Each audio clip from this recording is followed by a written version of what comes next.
segment, we're going to talk about different ways that you can actually display and sample your product, whether it's for a trade show or in your restaurants. So one of the things too is frequently that sandwiches are featured in C-stores.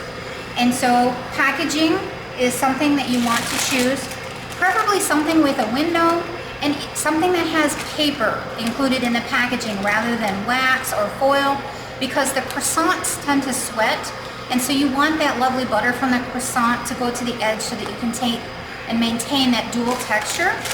If you're going to sample them for a trade show, we actually do small batches at a time. You can put them in a tin, and then you can cut them into, halves or quarters for service and just bring those forward on your service tray. But this way it's easier to manage in your box. You'll notice we heated the proteins first, and then you just assemble and toast the cheese and the croissant when you assemble it, and then it holds really great under a heat lamp. An additional item that when you're going to sample, from choosing the croissants, we have so many different shapes and sizes, so depending on how you menu it. For traditionally, like for C-stores or quick serve restaurants, you're really just going to put one meat patty, one egg patty, and a slice of cheese. Well, if you're having a sit-down menu, you might want to choose one of the larger croissants. You can put your choice of any kind of fancy meats or fillings. It doesn't have to be, the traditional sausage and egg, but we're showing you that here. And we're showing you how with the 3.75, it really can fit 2 full servings of meat, egg, and cheese on there. We want to also talk about sales from stales. And so one of the things is, if you do have day-old items that you feel that they're not fresh enough to serve in your bakery case, you can still menu them. On this particular one, we did a gingerbread French toast with the pre-sliced croissants. We added one more stuffed apple in the center, and so we're serving this as an entree, and this is just one croissant that we've cut in half. But this is another one that it's really easy if you're serving at a trade show to do in a booth. You can use a scoop, serve them in souffle cup sizes, so this way you have really small portion sizes, but you have your one hero plate that shows, well, what would you make for a serving? To go a little bit fancier, we did the same thing. We did a French toast, but we smeared Nutella in the center, so we did a stuffed French toast. This shows you how easy it is that you can just do a single, make it like regular French toast on the griddle, put some schmear in the center, and you're good to go. Okay? Simple, easy, fast. It doesn't even have to have extra bake time. As long as we're talking about bread pudding, we wanted to give you one more option here too. Okay? You don't have to have special pans.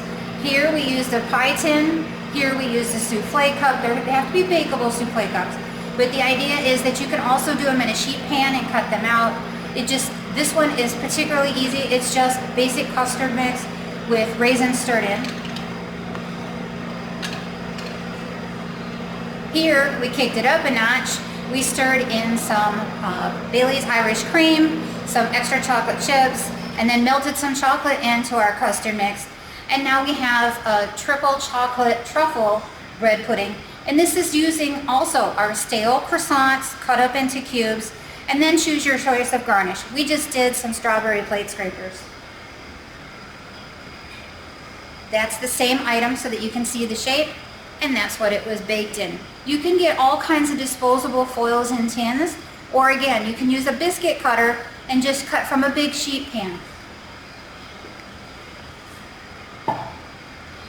So if you've cut from a big sheet pan, you may actually have scraps left over.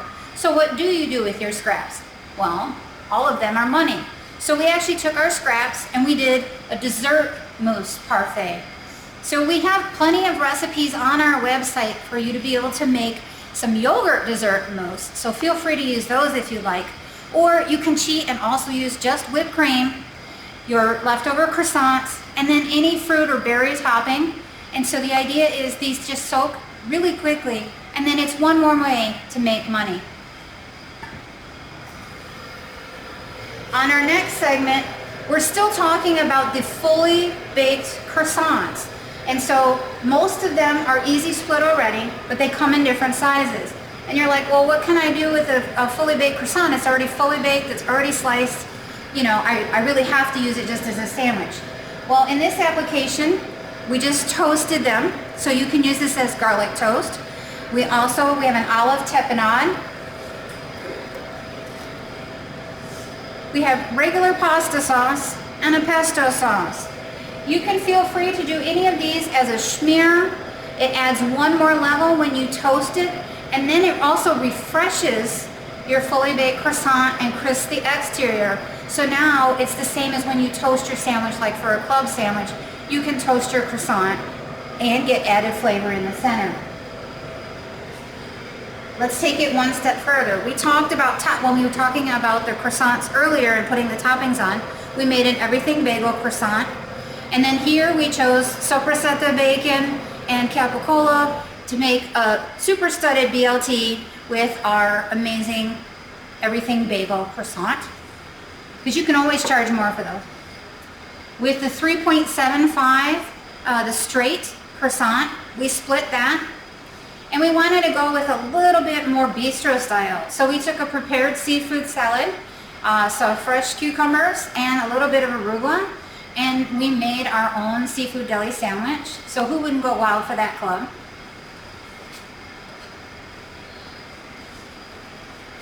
In this one, I also took the pre-sliced croissants and made French toast, the same as I did with the prior. But after you do the French toast, then we actually took a ham, egg patty, Gruyere cheese, and a bechamel sauce and made a croque madame. And so this is one more way to get in that entree zone, but it gives it an entirely different texture and appearance. Feel free to serve this with greens or extra. We used, instead of making bechamel from scratch, we used our biscuit gravy and just stirred the Gruyere cheese in there.